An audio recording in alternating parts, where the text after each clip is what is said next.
everyone. Today I'm very delighted to interview Mr. Winston Reid, CEO of Alvin Technologies. Nice to see you, Winston. Good to see you too. Thank you.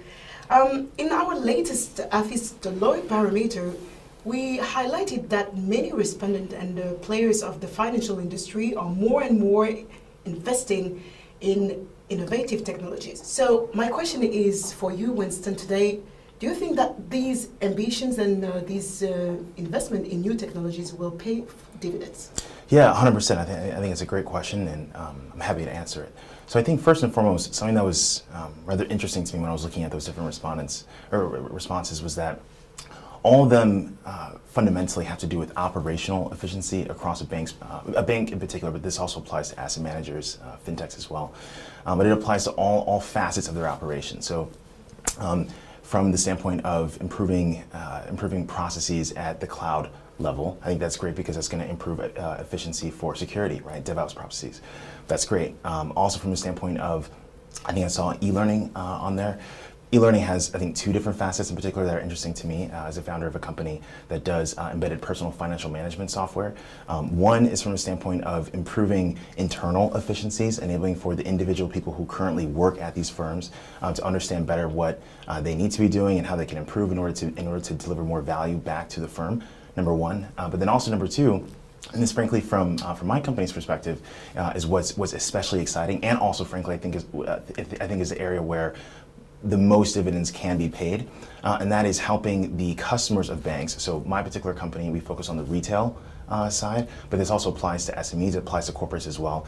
But leveraging digital tools, leveraging digital platforms to democratize access to just more clarity without people having to come into a bank branch or an asset manager branch or what have you. So in my company's case, what we really are focused on amongst those different options is the e-learning side. And that, I mean, again, I think between that and the cloud, the cloud response, that's where the highest dividends are going to be paid.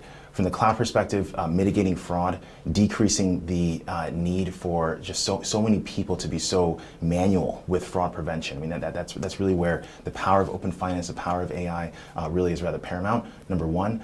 But then number two, on the e-learning side, I mean, this whole mentality that over the course of maybe the past 5 years, we've fortunately started seeing a transition away from.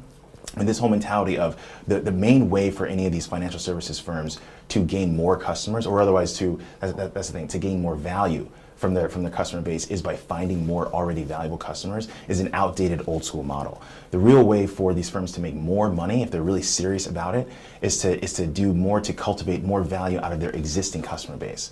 In my company's experience, you know, we work with a lot of different banks.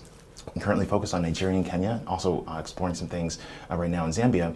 And what we've seen is that there really has been a very quick evolution of mentality, which has been fantastic to see. You know, especially these retail banks saying that, you know what, instead of trying to find other customers of other banks to pull away from those banks to then come bank with us, that's super expensive from a customer acquisition cost perspective. You know, customer acquisition cost to lifetime value, right? So what we're now instead seeing, very fortunately, is an attitude of being like, you know what, how could we enable for every one of our customers in their existing retail banking application that they have with us, how can we enable them to understand what their roadmap should look like to be able to qualify for real estate financing, mortgages, car financing at more affordable interest rates and so forth. That really is what the future is going to look like. And I think the banks in particular, but also again it applies to asset managers, consumer fintechs too.